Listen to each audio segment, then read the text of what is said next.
Hello and welcome to Consciously Awesome Living. I'm your host, Sheila Applegate, and we are talking about how to create your most brilliant life by exploring outside the box into things that people may think are far out there. And yet, when we realize how simple and a part of our being they are, we're able to access them.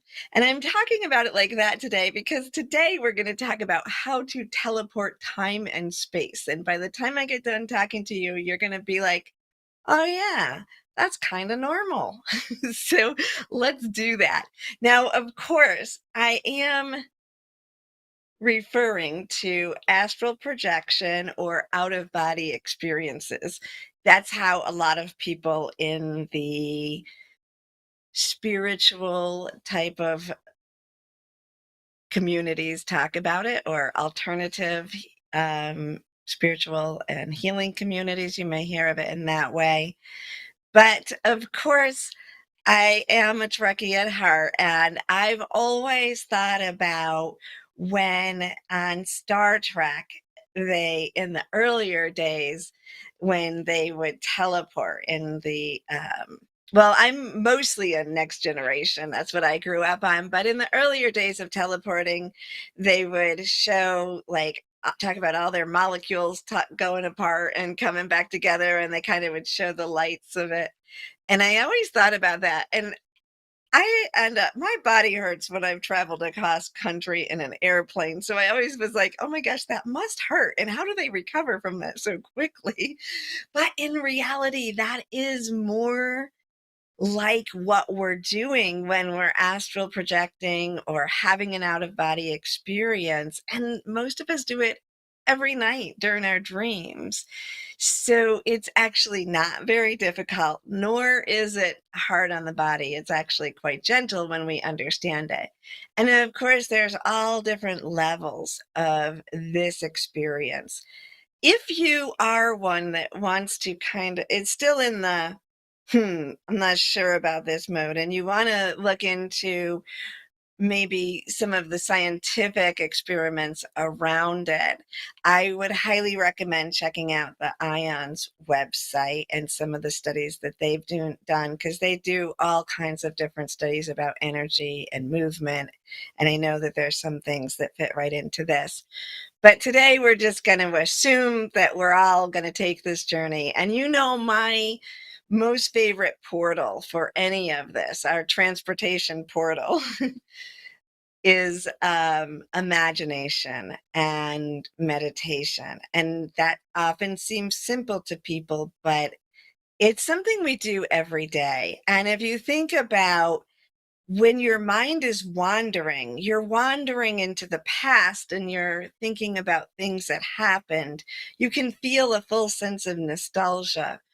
And sometimes, if you're worrying or anticipating something that's going to happen, you may move all the way into the future as you imagine that. And then later, you may even have deja vu, maybe from a dream of doing that or from experiencing something like that in your mind and imagination. So we all have little glimpses of how this may be a part of our normal experience. And then we have some of the more extreme examples of it that people talk about. I'm going to try to weave right in between those two and show you a little bit about some of the experience I've personally had. I never went and trained under someone to teleport or astral plane. So I don't even know how they are actually teaching people, but I'm going to teach you how I learned it, because I learned it as a small child. And I think that, to me, that's our natural state before we forget, before we are told that it doesn't work. We were just doing it. And I'll talk to you about that in a little while. But I do want to give you some examples. And one of the first ones I want to tell you, an experience that included a couple of my friends. And I like this experience because it placed me in a position where having the experience completely affirmed or confirmed for me. And I was not one of the people that was directly involved in it. So one day, many years ago, now I say that a lot now. I feel like I'm getting old. Everything's many years ago. um, 2 houses ago, let's go with that. Anyway, back in the day, one time I got a phone call from a friend, and she said to me, "What do you do when somebody shows up at your house?" And I was like, "Well, that's a broad question. What do you mean?" And she said, "Well, when they show up uninvited, but they don't really do anything, and they're not in the physical." And I was like, "Oh, okay." And I went right to another friend, and in my head, I thought I got an image of that friend being there, but she hadn't said that. So I said, "Well, can you tell me about it? Because it would be different under different situations if I was comfortable with a person. There's, I would, it would be, I would address it differently depending on what happened." So she goes on to tell me a story about the friend of mine Tom, who is the friend who had shown up at her house. It was the one I was thinking of. And she said, "Well, he just we could feel his presence, but really she wasn't the first to notice it." She said the dog started barking. Her dog started barking, and they were barking at pictures that were on the wall. And the energy shifted in the room, and one of the people in her home who was very sensitive started to react to the energy change and felt a presence, and I feel was a little uncomfortable because that person wasn't sure of the energies just in general. We all have our fears of it. And so some chaos happened in the evening, but the energy of Tom hadn't done anything. It was just the reaction of the dogs and the people in the house. And so she said, "I don't think he meant to, but he wasn't," or, well, she said, "I don't think he meant any harm, but he wasn't invited." So I said, "Well, I'll talk to him," because I knew both of them better than they knew each other. And so I saw Tom, and not saying anything else to him, I said, um, "Sandy contacted me, and um, he immediately," all I said was that. And he immediately, his eyes bugged out. He says, "I didn't mean to. I was just thinking about them and how nice they are and how kind they are. And I was thinking of their dogs and the pictures on the wall." And I am not making this up. He mentioned the exact same things that she mentioned. And he said, "It just happened." Now, I never told him what had happened, what she had told me, or anything. He knew instantly what the conversation was about. And it was just, he had just experienced it. He was young too at the time, and he had just experienced that, being in that space. And he knew it was so real that when I mentioned her, that he knew that that's what I was going to talk about.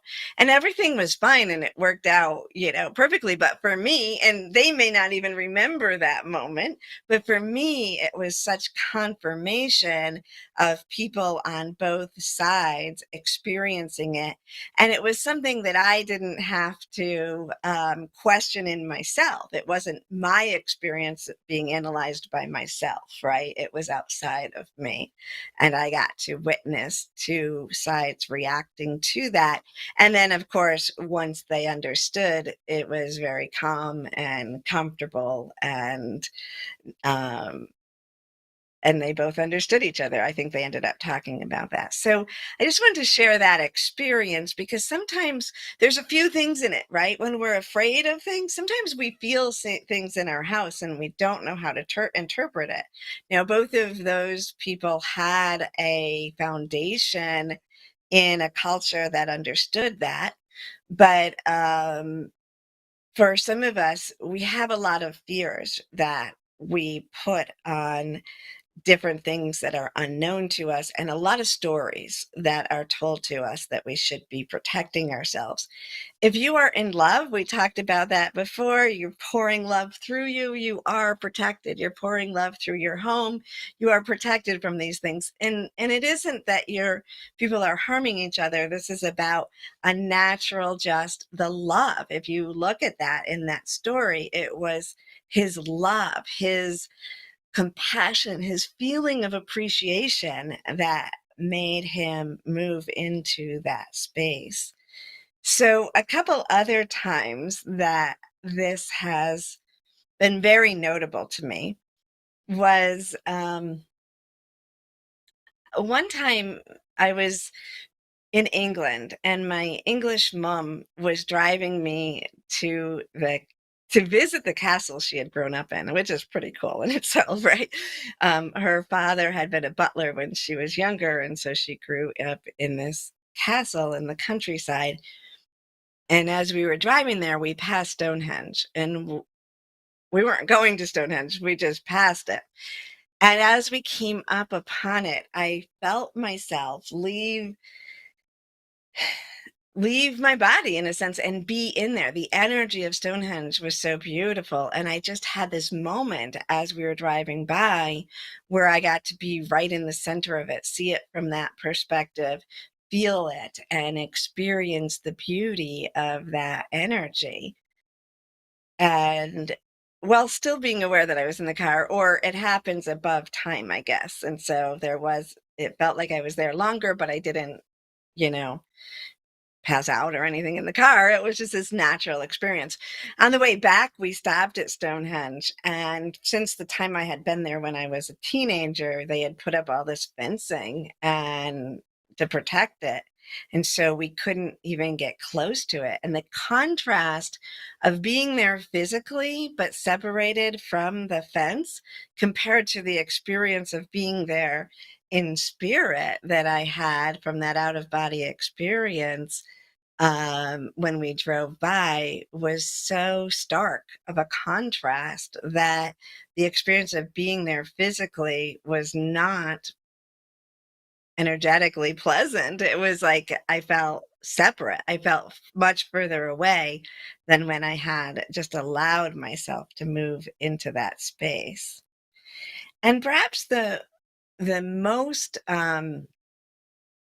profound example of this was of me teleporting recently, or astral projecting out of body experience, was in 2020 when my mom was dying from COVID and I couldn't be with her in the physical world. I kept feeling her come and take me to places like almost like a mom would hold your hand and pull you in. And most of the time during those days, I was in meditation and just honoring the grief. But one day I wanted to go to the store, and so I got myself all ready to go to the store, and I walked out the door, and all of a sudden I got whoosh. I felt my mom's energy. I had to come back in and sit down, and in that experience, it was like she took my hand and she took me to every place that she had lived in her life. I saw her childhood home, which of course I had been in with my grandparents when I was younger, but I saw it from the way it looked when she was a child, and I saw my grandfather at his workbench and her sitting with him, and I got to see her college dorm and her first apartment, her first home, the home where I was when I was born, but don't remember, all the way up to my childhood home, and experience her vision of it, as well as like her showing me through this tour of her life, which was incredible. It's such an incredible experience and natural. um and that's why I want to share with you all how I learned to do this, and you can play with that and see how that experience works for you. And how when we get back from the break, I'm going to talk to you about how I came to this as a child and give you ideas to play with, because playing with it and just not worrying about the truth of it, just experiencing it, will be the path to it. And also, it'll be the confirmation that you're looking for. So you start by doing, and then you get the confirmation. So we'll be back in just a second and we'll explore that.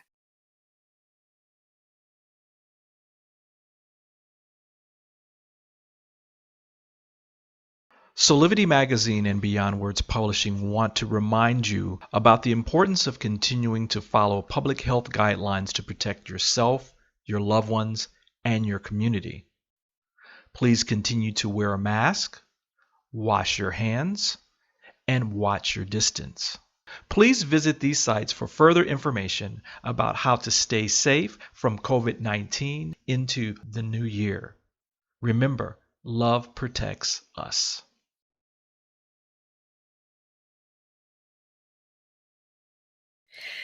All right. We are talking about teleporting, aka astral projection or out of body experiences. And let's just first address the fears that people may have real quickly. I think there's stories that you could leave your body and not get back into it. And there's also some people may have had an experience of that um, without trying, right? And then might get a feeling of being out of control. So I think that out of control is our biggest fear. Now, I think that you may enjoy just playing with this the way I did and not think about it in these big terms, big words. And I think also why I like that teleport, because you can use your imagination. Now, I told you that I started doing this when I was a little kid, and I know I like this story, so you may have heard it in some of the various places that you listen to me. But when one of my first memories of this being anything to note as unusual was when I was sharing a room with my sister as a young child and said to her, you know, when you leave your body and you fly around the room? And she said, no. And that was my first realization that people didn't do that, you know? But the thing is with that story is I never go on to why I told her that, why I wanted, because it was just, I wasn't asking about it. I was just going to tell her a story about that was one of the times that I had gone further than I had ever gone before, because I never was trying to leave my body. Like that wasn't what I was, why or how I got there. So what I would do as a little child, and this is something that you can do and give it a try, is I just used to close my eyes and I would rock, and I'm closing my eyes so you can see. I think that my body was rocking a little bit, but also my eyes in my were going back and forth. And because I was reliving the feeling of maybe being on a hammock, probably of being on a boat, because I grew up on the water and I loved to be on boats and used to sleep out in them when we were little sometimes. So, but it just that rocking, like if you can imagine being on a swing, I did it going to side, and I would just feel it more and more until it actually felt like I was experiencing that for whatever visual you might use, swing, boat, hammock.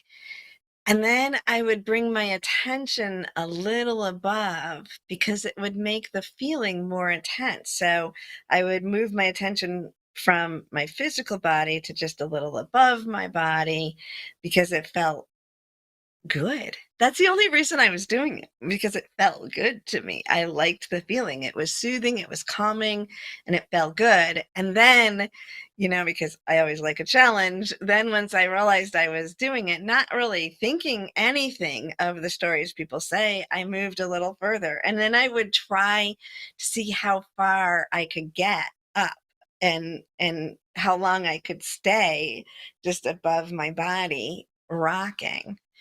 And then that day that I asked my sister was one of the days where it would, once in a while, I could feel like I was moving through the whole room. And that day, I even had left the room and got to be outside in the yard in that feeling. So the beautiful thing about this was it was just a little girl playing with her imagination because it felt good. And there were no stories. There was no discussion yet in the house of, oh, be careful, you could lose yourself, or that's not safe.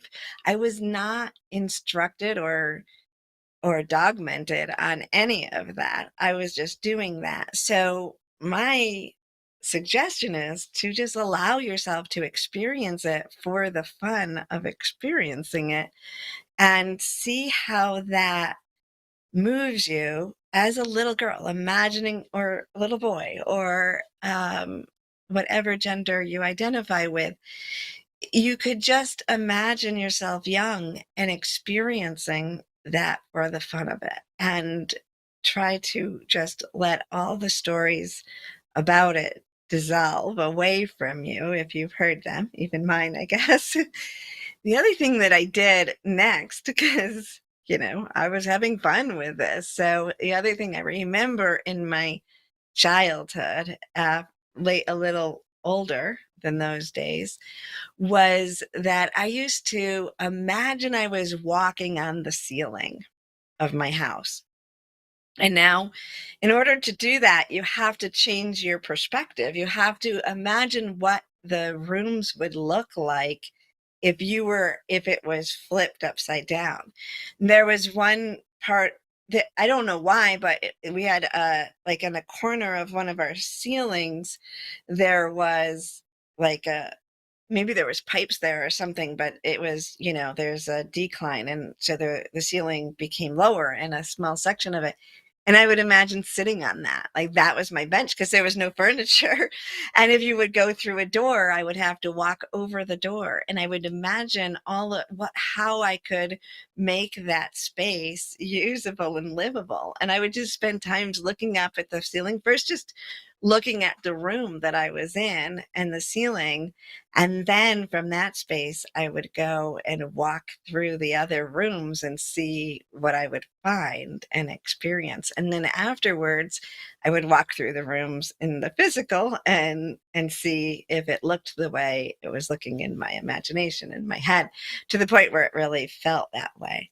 All of these things are about helping to change your perspective and to stretch your mind to see things from different angles, and to, from that space, you can do other things. And it's easy and it's comfortable. I think that's how it does it. It's how I got through my mom's crossing without being able to be with her, and how that now becomes a very special memory for me. It's how I get to go places that I can't go in the physical world. It's how I can feel close to my children, even though they live on the opposite coast of the country from me. So when you think about this as just something that is pleasant, that is supportive of you, and it doesn't have to have any scientific meaning, it doesn't have to have any anything other than pleasure for you, then you can play with that. And once that becomes natural, you can teleport yourself anywhere, right? You can look from the sun, down. I also love to imagine that I was on the top of a tree, right? And looking, and because there's a couple things with this. It's fun, it changes and it expands your mind, but also it is allowing you to change your perspective on how you view the world, how you view situations that you're navigating in your life. And that is the benefit of it. And so when my my idea is always, let's not try to see if this is real or try to prove it. Although if your mind goes that way, by all means, go listen to the data or the information of people who have studied this, because that's cool too. But when we just move beyond it and say, how can this apply to my health? My health? Oh, that's good. I didn't mean to say that, but now I want to explore how this helps my health, because I bet you it does. And how can it help my life, right? How can it make my life better and my experience in human existence better? So we're just going to take a real quick minute. It's not even a meditation. I'm just going to kind of give you a moment to get you started. Okay. So just close your eyes. And if you can, lay down. And with your eyes closed, laying down, just imagine yourself on a hammock or on a raft on the water. Just imagine going back and forth, back and forth. Bring all your attention to that space. Feel the tummy moving with it. It gives that kind of jump that we get in our tummy when we are moving back and forth, back and forth. And then just imagine you're going a little higher, just above it, swinging back and forth. It feels so peaceful and gentle. Focus on the feeling of it. Focus on what it feels like to move. And then move a little of your attention a little bit further away from your body. Now it really feels like you're just floating in air, moving back and forth. And just stay with that.